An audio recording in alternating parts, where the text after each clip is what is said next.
izinkan kami memperkenalkan diri. Perkenalkan, nama saya Lela Cinta Fatihah dan di samping kiri saya. Perkenalkan, nama saya Putra Wadani Harahap dan di samping kiri saya. Perkenalkan, nama saya Suci Rahmadani dan di samping kiri saya. Perkenalkan, nama saya Chandra dan di samping kiri saya. Perkenalkan, nama saya Shoaib Siregar dan di samping saya. Perkenalkan, nama saya Rahmat Saputra Siregar. Dan materi awalnya akan dibawakan oleh saya sendiri. Proses masuknya pengaruh Hindu-Buddha ke Indonesia. Masuknya Hindu-Buddha di Nusantara dimulai pada awal Masehi melalui jalur berdagang. Hal ini dipengaruhi oleh posisi Indonesia yang sangat strategis dalam bidang pelayaran dan perdagangan. Melalui hubungan perdagangan, muncul pengaruh bagi kedua belah pihak dan terjadilah akulturasi kebudayaan. Agama Hindu-Buddha pada awalnya berkembang di India, setelah itu barulah menyebar ke negara-negara di dunia, termasuk Indonesia. Masuknya Hindu-Buddha di Nusantara dimulai pada awal Masehi melalui jalur berdagang. Melalui hubungan perdagangan muncul pengaruh bagi kedua belah pihak dan terjadilah akulturasi kebudayaan.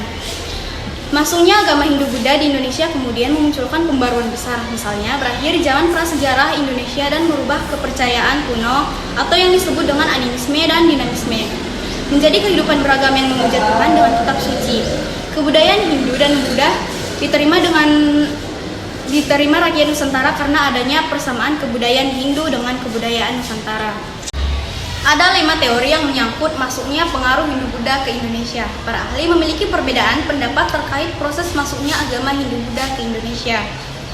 Perbedaan tersebut kemudian memunculkan sejumlah teori.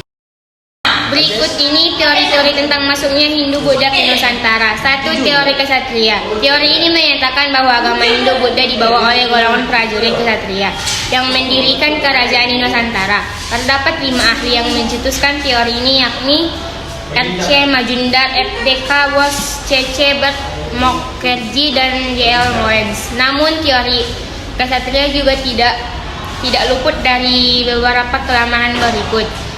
1. Golongan kesatria tidak menguasai bahasa Sanskerta dan huruf Pallawa yang terdapat pada kitab Weda. 2.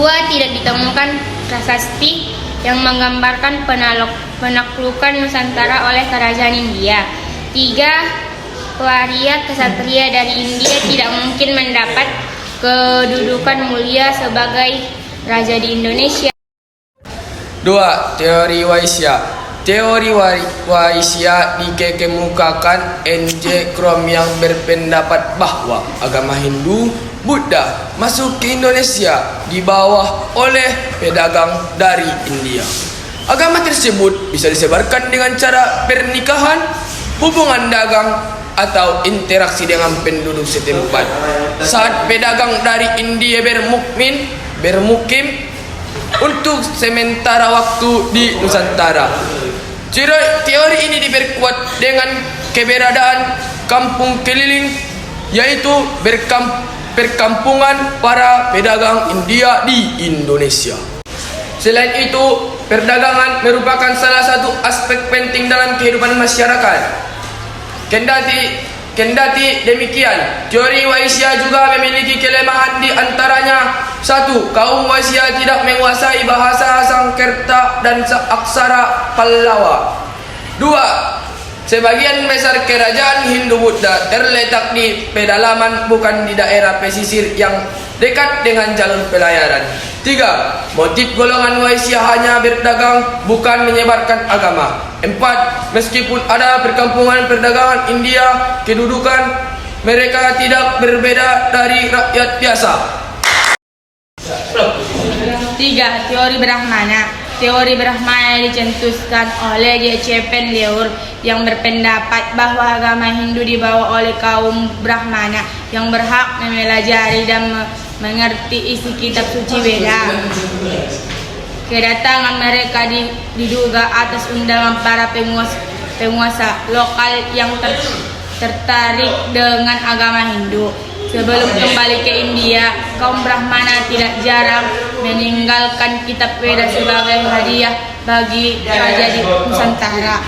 Teori Brahmana juga mempunyai kelemahan, yaitu 1. Raja-raja di Indonesia tidak mungkin dapat mengerti isi kitab Weda tanpa dibimbing oleh kaum Brahmana.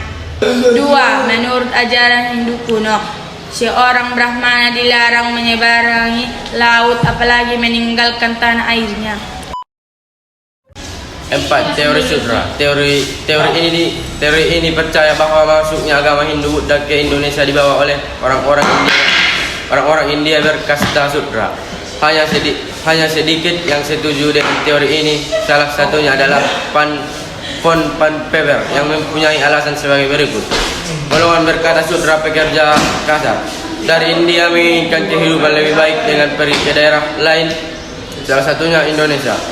Golongan berkasta Sudra keluar dari India termasuk Indonesia karena ingin mendapatkan kedudukan dan lebih dihargai.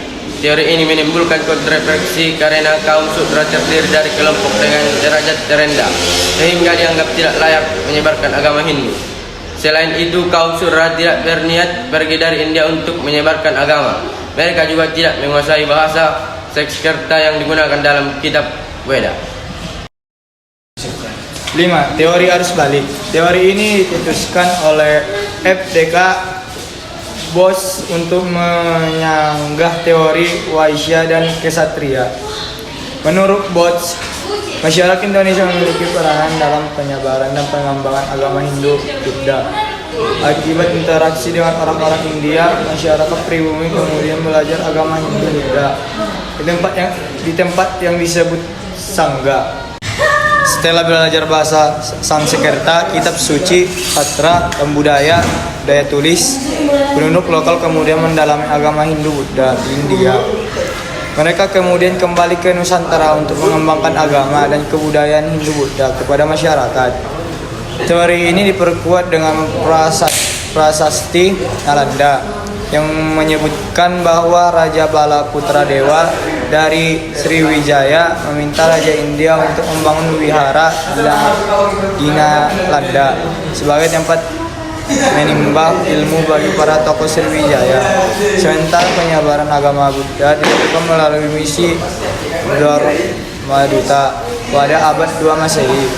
Pelaksanaan misi ini dibuktikan dengan penemuan arca Buddha di Sempaga, Jember, dan Bukit Siguntang yang berasal dari India Selatan.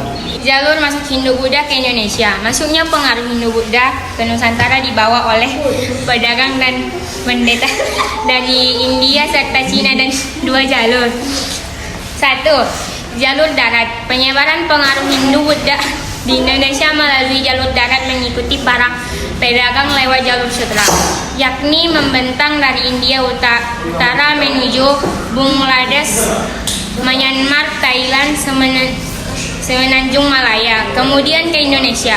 2. Jalur laut. Penyebaran pengaruh Hindu Buddha di Indonesia melalui jalur laut dilakukan dengan mengikuti rombongan kapal pedagang yang bisa beraktivitas pada jalur India, Cina. Rute pelayaran dimulai dari India menuju Myanmar, Thailand, Semenanjung Malaya dan berakhir di Indonesia. Cukup sekian dari kelompok kami. Bila ada kata-kata yang salah, kami mohon maaf. Kami akhiri dengan salam.